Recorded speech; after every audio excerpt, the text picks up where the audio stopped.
Hello everyone, welcome to my channel Ease Learning. This is Monica Saigal and today I will discuss about Dayanand दर्शन. आज बात करेंगे दयानंद दर्शन के बारे में, स्वामी दयानंद सरस्वती जी के बारे में. उनके बारे में बात करेंगे, उनकी एक बायोग्राफी को डिस्कस करेंगे और क्या उनका एजुकेशन में रोल था, क्या किस टाइप की उन्होंने एजुकेशन दी और एग्जाम से किस टाइप के क्वेश्चन आते हैं, सब कुछ डिस्कस करेंगे आज की क्लास में. तो दयानंद दर्शन डिस्कस कर रहे हैं हम. यूनिट 1 का पार्ट है ये एजुकेशन पेपर के लिए. तो Swami Dayanand Saraswati is one of the greatest thinker of modern India. ठीक है, मॉडर्न इंडिया की जब भी बात की जाती है तो दयानंद सरस्वती जी को याद किया जाता है क्योंकि he is the maker of modern India. इन्होंने मॉडर्न इंडिया को बनाने के में बहुत हेल्प की. जब हिंदू कल्चर में, हिंदू रिलीजन की कुछ बुराइयां बहुत ज़्यादा हो गई थी तो उसमें रिफॉर्म की रिक्वायरमेंट थी. तो उस रिफॉर्म का रिक्वायरमेंट को पूरा किया स्वामी दयानंद सरस्वती जी ने. ठीक है, तो जैसे विडो मैरिज है, विडो मैरिज की बात की इन्होंने, विमेन एजुकेशन की बात की इन्होंने, राइट टू एजुकेशन की बात की, मॉडर्न एजुकेशन की बात की, वैल्यूज़ को इम्पार्ट करने की बात की बच्चों की एजुकेशन में. तो ये सारी जो इनिशिएटिव थे ये स्वामी दयानंद सरस्वती जी के थ्रू लिए गए. इसलिए इन्हें जो मॉडर्न इंडिया है उसका मेकर भी कहा जाता है. तो इनका ओरिजिनल नेम था Moolshankar. Moolshankar, popularly known as Dayanand Saraswati, was born on 12 February 1824. Gujarat में इनका जन्म हुआ था एक ब्राह्मण हिंदू फैमिली में 12 फेब 1824 में. 1824 में इनका जन्म हुआ था. He was the founder of Arya Samaj. ये भी आपको पता होना चाहिए कि आर्य समाज के फाउंडर थे ही. और इन्हीं के जो आर्य समाज के नाम पर तो इंडियन सोसाइटी में एक रिफॉर्म की रिक्वायरमेंट जो पूरी की तो वो आर्य समाज के नाम पर की गई.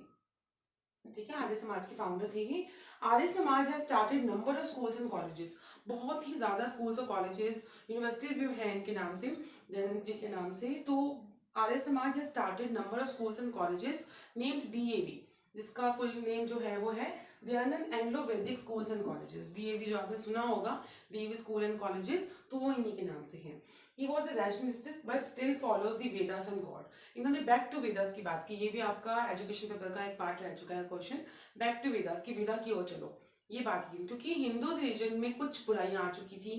क्योंकि रिलीजन कोई भी बुरा नहीं होता, सभी रिलीजन बहुत अच्छे हैं, लेकिन उसमें ऑटोमेटिकली कुछ ना कुछ चीजें आप ऐड करते रहेंगे जो आपके रिलीजन का पार्ट ही नहीं है. तो उन चीजों को रिफॉर्म करने की रिक्वायरमेंट होती है. ठीक है, तो विडो मैरिज का इन्होंने इनिशिएटिव लिया था. राइट टू एजुकेशन की बात इन्होंने की.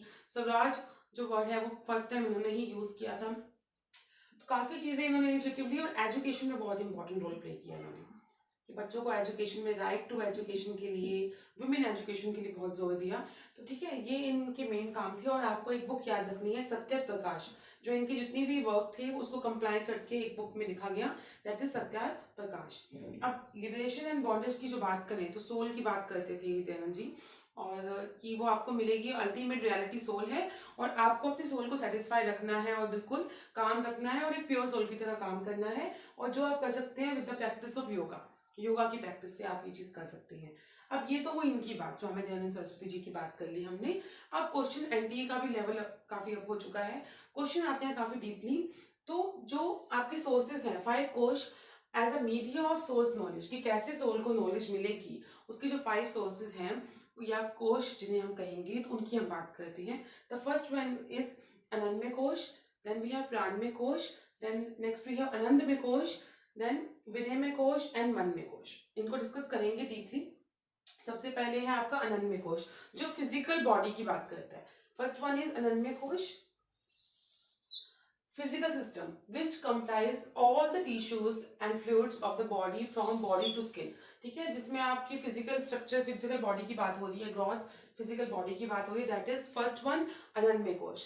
नेक्स्ट वी हैव प्राणमय कोश. प्राणमय कोश comprise the 5 great vital and forces. इसमें आप 5 जो हम चीजें डिस्कस करेंगे. फर्स्ट वन इज प्राण, देन अप्राण, देन समान, then Udaan, then last we है व्यान.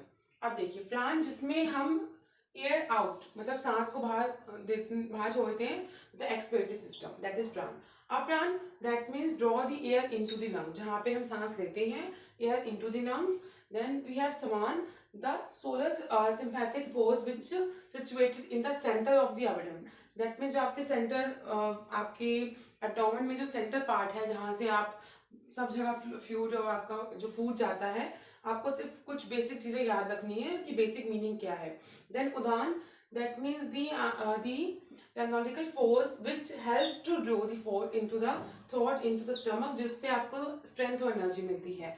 Then व्यान, that means the motor activities, आपके हाथ पैरों का हिलना, उनकी बात की है. तो प्राणमय कोश के 5 parts हैं. प्राण, अप्राण. प्राण means air out, अप्राण means air in. समान, your center part of the abdomen, ठीक है. उसके बाद उदान, उदान here means the strength and energy. Then व्यान means your motor activity, ठीक है, your physical activity. The third one is आनंदमय कोश. आनंदमय कोश में टोटल मोटर सिस्टम आएगा आपका, सब कुछ मोटर सिस्टम, जिसमें आर्टिकुलेशन, लोकोमोशन, रिप्रोडक्शन, जितने भी आपकी मोटर एक्टिविटीज है सब कुछ आ जाती हैं. देन फोर्थ वन इज विनयमय कोश, जिसमें सेंसेस आएंगे, योर 5 सेंसेस, ठीक है, आपका विनयमय कोश. Then last one is emotional, manmaya kosha. मन, इमोशन से आप समझ सकते हैं कि आप जितने इमोशनली स्ट्रांग हैं उतना फिजिकली स्ट्रांग है. दैट मीन्स इमोशन स्ट्रेंथ ही आपकी सबसे इंपॉर्टेंट है. आप मन शांत है तो आप फिजिकली काम भी कर पाएंगे और अपने आप बेस्ट दे भी पाएंगे. तो सबसे ज्यादा इंपॉर्टेंस उन्होंने दी है मनमय कोश को, ठीक है. कि अच्छा, डॉक्ट्राइन ऑफ कर्मा की बात की उन्होंने, कि कर्म कीजिए, एक्शन कीजिए, उसकी बात की ज्यादा.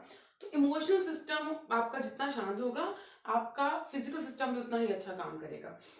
तो मन में कोश, आपको इतना डीप नहीं जाना है क्योंकि क्वेश्चन डीप आते हैं, तो हमें 5 कोश याद रखने हैं. फर्स्ट वन इज आनंदमय कोश, your physical system, your entire body, उसकी बात होती है, overall gross system of body. प्राण में हमारे बॉडी फंक्शनिंग काम कैसे करते हैं, कैसे हम एयर इनटेक करते हैं, कैसे एयर आउट करते हैं, उसके लिए उसके 5 सेंसेस हैं. एक बार आपको पता होना चाहिए कि वो 5 क्या है. प्राण, प्राण मीन्स यहाँ आपके ब्रीथ एक्टिविटीज, कैसे आप ब्रीद इन लिया, ब्रीद आउट किया, उसकी बात हो रही है. आनंदमय कोश आपकी मोटर एक्टिविटीज, ठीक है, जिसके भी 5 पार्ट्स हैं, आर्टिकुलेशन, लोकोमोशन, रिप्रोडक्शन, ठीक है. देन विनयमय कोश, विनयमय कोश आपका आ जाएगा जहाँ आपके सेंसेस काम करते हैं, योर 5 सेंसेस. मन में योर इमोशनल स्ट्रेंथ. आपको ये कोश भी पता होने चाहिए, दयानंद दर्शन भी पता होना चाहिए, स्वामी दयानंद सरस्वती जी के बारे में पता होना चाहिए. एक बार रिवाइज करवा देते हैं. मूल शंकर इनका ओरिजिनल नेम था और आर्य समाज की इन्होंने स्थापना की थी. हिंदू ब्राह्मण फैमिली में इनका जन्म हुआ था और अर्ली एज में, 8 ईयर्स की एज में इनको समझ आया कि इन्हें ट्रुथ फाइंड आउट करना है, ठीक है. और इसके बाद इन्होंने एज अ रिफॉर्मर काम किया, मॉडर्न इंडिया का मेकर कहा जाता है इन्हें. बैक टू वेदास की बात की कि वेदों की ओर चलो, जो आपके रिलीजन में बुराइयां आ चुकी है उन्हें आपको साइड करना है, क्योंकि हमारा रिलीजन ऐसा है नहीं. उस रिलीजन को उतना ही अच्छा रहने दो जो एक्चुअली में वो है, ठीक है. तो उसकी बात की, विमेन एजुकेशन की बात की, विडो मैरिज की बात की और चाइल्ड मैरिज को स्ट्रिक्टली अपोज किया. तो दयानंद जी के बारे में ये इनका बेसिक जो जितनी एटलीस्ट आपको बातें पता होना चाहिए वो है. और कोश में से क्वेश्चन आता है, इसलिए आपको मैंने कोश डिस्कस कर दिए हैं. पहले आनंदमय कोश, देन वी हैव प्राण, देन आनंदमय, फिर आपका विनयमय एंड लास्ट में आपका मनमय, ठीक है. तो ये 5 आपके कोश हैं. आई होप आपको सेशंस अच्छे लग रहे हैं. हम नेक्स्ट क्लास में आपका जैन दर्शन और योग दर्शन, जो आपके 2 पार्ट बचे हैं, उनको डिस्कस करेंगे और इस्लामिक दर्शन को भी डिस्कस करेंगे और आपका यूनिट 1 कंप्लीट हो जाएगा. तो जितने भी यूनिट 1 के इंपॉर्टेंट टॉपिक थे वो मैंने डिस्कस कर लिए हैं. तो आई होप आपको सेशंस अच्छे लग रहे हैं. तो अगर लग रहे हैं तो please like, share, comment and hit the bell icon for latest update. Thank you.